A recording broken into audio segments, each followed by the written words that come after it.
Can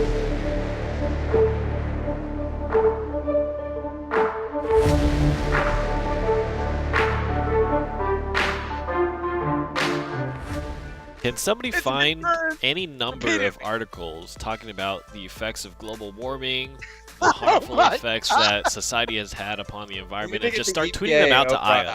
Start tweeting those to Aya. Get him informed. Help this man understand how important nature and the environment is, not just to the globe, but to the human race. It's about saving ourselves. Right. We need clean air, Aya. Okay, we need clean air. Anyway. Do this match. Okay. All right. Okay.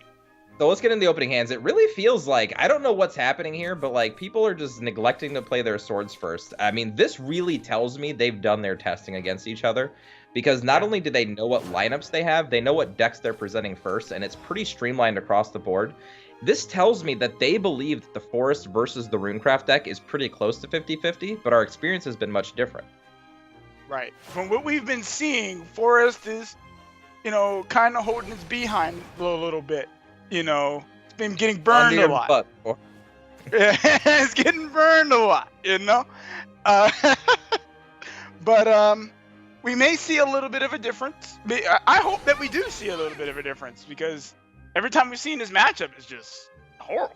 But maybe look this at will be the hand that Crumsion has, right? Like, the curve looks awful. There's not really anything for Aaron, and this is the first time we've actually seen Illusionist play with a Witch's Cauldron on the early game, and there's a Carl to back it up. So this is about as good as an early game as you'd want from Underwear side of things, and he has the Wizardess to back it all up. Yeah, so Crumsion's hand is what I would define as dumpster. Okay? Not good. It's a good place for a forest fire, right? In the dumpster? Right in the dumpster. That's right. So, I want to make mention, this is one of the reasons why Carl's a lot better than the other 3 drops that used to be played in the deck, because something with, like, Magic Illusionist here. Now Magic Illusionist gets to be the prominent star of the early game. Now, if, say, for instance, this was Mage of Nightfall or Runic Guardian or something like that, that would actually pop the Sigil, and then Magic Illusionist kind of just doesn't have value anymore. But now there's 2 Sigils in play, there's life gaining happen, that Illusionist isn't going anywhere, their Sigil's set up for later turns, just so much more advantage for Carl. And he draws another Carl. I mean, this Illusionist is here to stay. Okay? Here to stay. Now, it's interesting to me that he decided to trade instead of going face, because I don't think trading does a whole lot. Maybe he wanted to protect his Carl. I don't really know if that's a huge deal before the Evo turns. I would have elected to go face here, but definitely a strategy to employ. I mean, keeping the board clear with Illusionist is never a bad move. Well, the thing is, keeping the board clear against neutral Forest is exactly how you prevent Beauty and the Beast from being good. You know? Like, because again, you're setting up those turns where they can't play it. You know? Right. So that's, I feel, is the right decision. Keep it clear, trade, you may as well get the value out of your Illusionist. There's no point in just sitting there and leaving your board clogged up if you're I can't even say the name. Burn Rune. And no point in leaving it clogged up. You know, the thing with the sigils. Yeah, sigil thing. Yeah, sigil stuff. Yeah. No, yeah, I actually agree with you. Yeah, if you can keep the board clear before Beauty and the Beast comes down, then it's, like you said, it's not really a big problem. And then Aaron's the biggest thing you have to deal with. And so far, as we've seen, Aaron's have been dealt with handily by the side of Burke. And so, you know what feels really bad? Is that right there. That play? Elf Twins Assault, only doing 1 damage, not killing the Illusionist to pop the sigil so he can trade into the Illusionist to get it off the board. He can't even do that. The funny thing about this matchup is they both kind of have similar strategies. What I mean by that is, with Dirt Rune, you have to have sigils, and you have to have sigil breakers to get the most use out of all of your cards. So it's kind of like a 50-50 deck, right? You have to have the right things to do the right things. With the Forest deck, it's very similar. You have to have enough neutral cards to amplify your neutral cards, but you need to play enough of your Forest cards that are good. I mean, that's the whole reason to play Forest, right? Is because they have the good synergy with the neutral.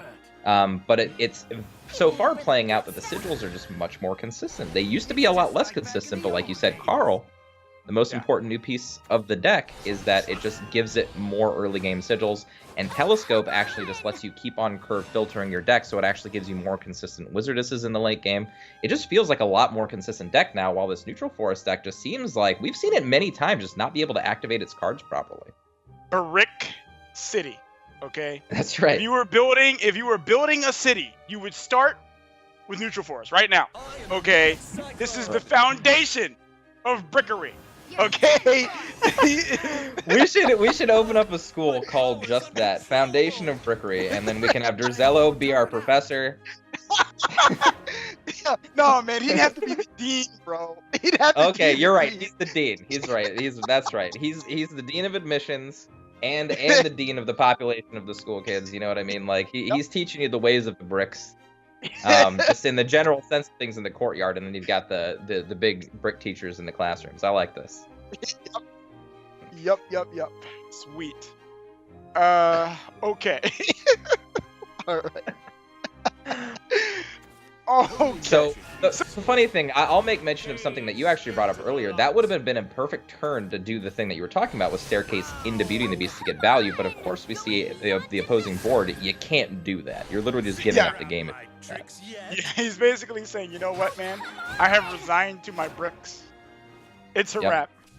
Put me out of my misery. Yet another situation. You can't play Beauty and the Beast. I gotta hammer this into the ground. I gotta hammer it because it feels like there's not enough early draw. That's what it comes down to. Like with Rune, at least Neutral Rune had Witch of Sweets and things like that, and we're not seeing a lot of the pure-hearted singers being drawn. Maybe they needed to up that number to 3, something like that. I can tell you one thing, Aya. You ready for this? In the locker room for Disastra, whoever made, basically there was a decider, right? I don't think it was just all individual choice now that I've seen all their decks, not all individual choice to play Rune or Forest. I think there was a deciding factor of 2 key members in Disastra, and I'm just building tension here, that decided, you know what, Rune is better or Forest is better. Listen to me because I'm correct. And whoever decided that Neutral Forest was it is probably going to get beat up later today. I can feel it. We're gonna see some stomp marks. You know, That's right. It's gonna be like, hey man, people get on me about what happened to Care Package. Sorry for your legs, man. But whoever, but for whoever thought that Forest was gonna be doing it, man, they're probably gonna be taking quite the beating. Yep. After this tournament's over, because we're seeing Forest get curb stomped into dust. Okay. Yeah, we don't actually talk about Care Package anymore. Okay, on one of the last casts, Arthur asked me about him. I said he's doing fine, but we haven't seen him around very often, and it's probably because in our secret meeting after he lost last season, things happened to him, but no details. Just pray, keep him in your prayers. Yeah, keep me in your thoughts. He might be back. He's supposed to be back because he might Recovery be back. time and all that. Yeah, we don't know, but you know what? Keep him in your thoughts. Keep him in your prayers. You know what? Even hit 1 in the chat for supporting Care Package. That's right. Bless up for Care Package. That's right. Hit 1 in the chat just to support Care Package, please. He needs some help. So Aya, please tell me in your best Aya verbiage what just happened that match. Crumsion took, quite possibly, the biggest, juiciest L to the face. Yes. Perfect. Exactly what I was looking for. Right on cue. Right to the face. It went boom. L. Yep. Right on little, the face. Little tiny boom dude. Not a big boom dude. Not a big boom dude. Not a big little boom tiny dude. boom dude. Yeah. Oh right. man, that Now L like it hurt. Lee can actually beat up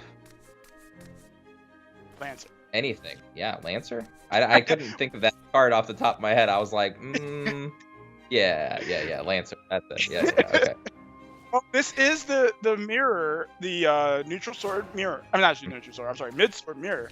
So we're gonna see how this plays out. I think Crumsion played this matchup the last time very well, so maybe he could carry that again to this.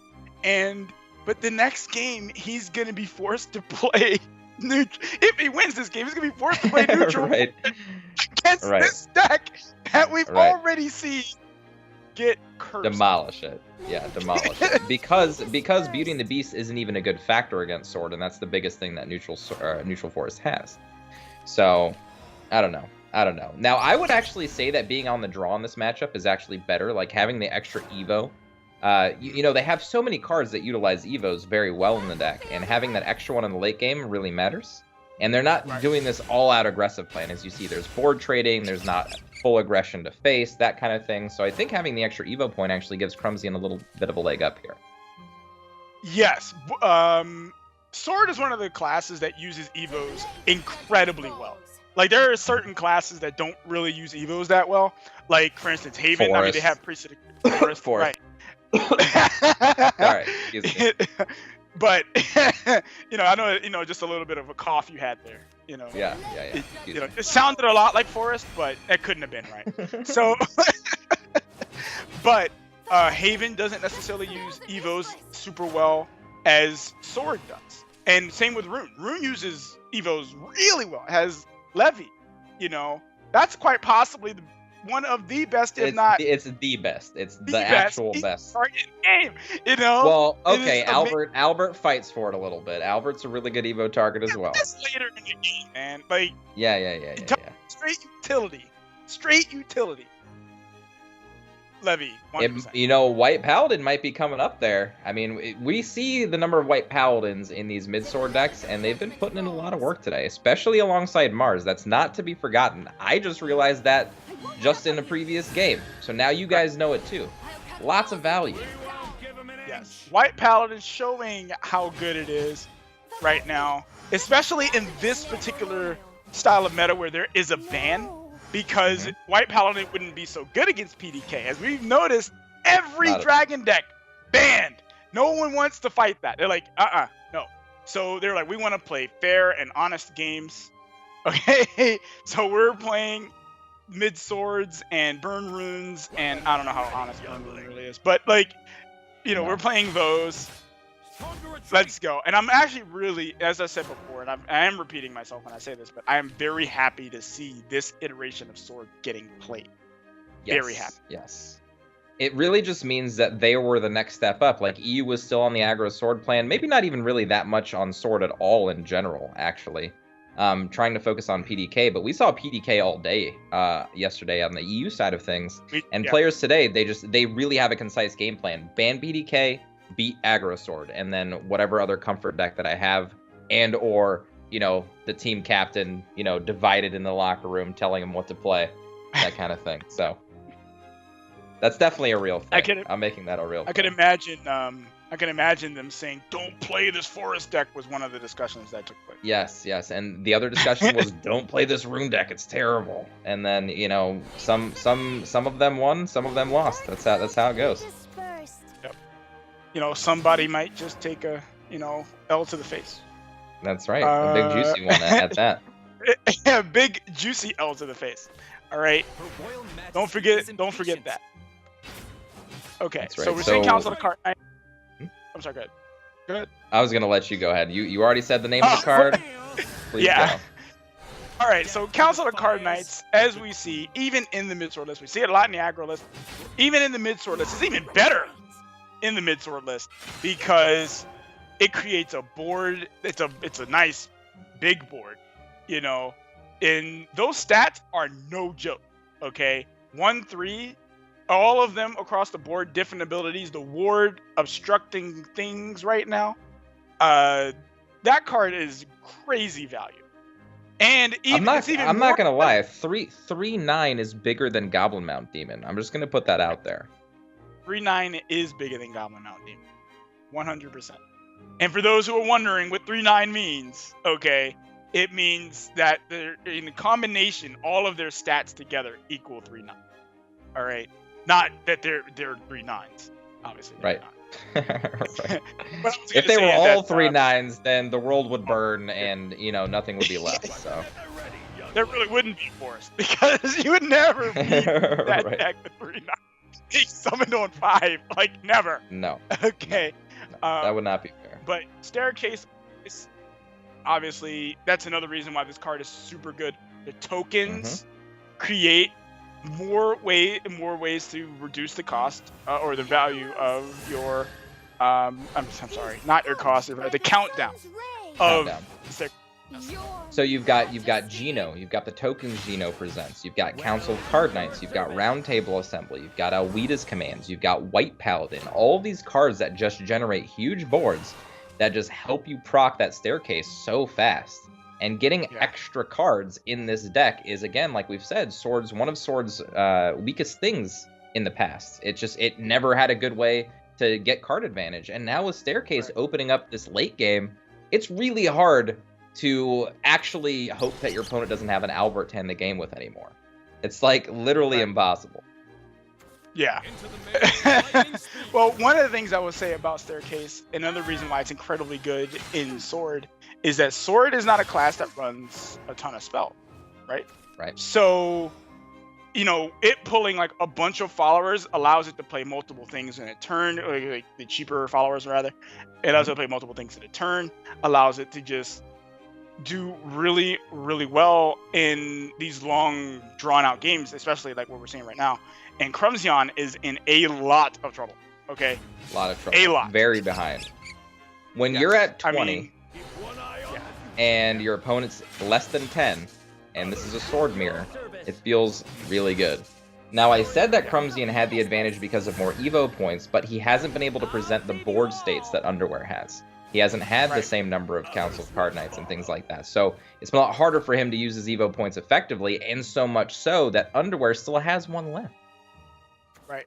And to add injury to insult, Underwear just has so many more cards. Yeah. So many more the cards. Staircase pop, yeah, plus the Evo point left. This game is all but over. Lock it up. Throw away the key. My bad. Underwear says knows my- he got a BC draw. Yeah. He knows. But despite that, he still played the matchup the way it should have. Yep. You know, still played it the way it should have been, despite having the, you know, the okie doke draw where you just, you know, your opponent can't stop it. They're just done. Pack it in. And Crumsion decided to just, well, he can't fight another day because it's over. Take a very honorable bow out of that matchup. So Underwear coming in late, taking over. Underwear is making the run. He might be our first. He might be our first return competitor, but defeats Crumsion, and Crumsion is out of the tournament, which means that we have just one less disaster member in the running.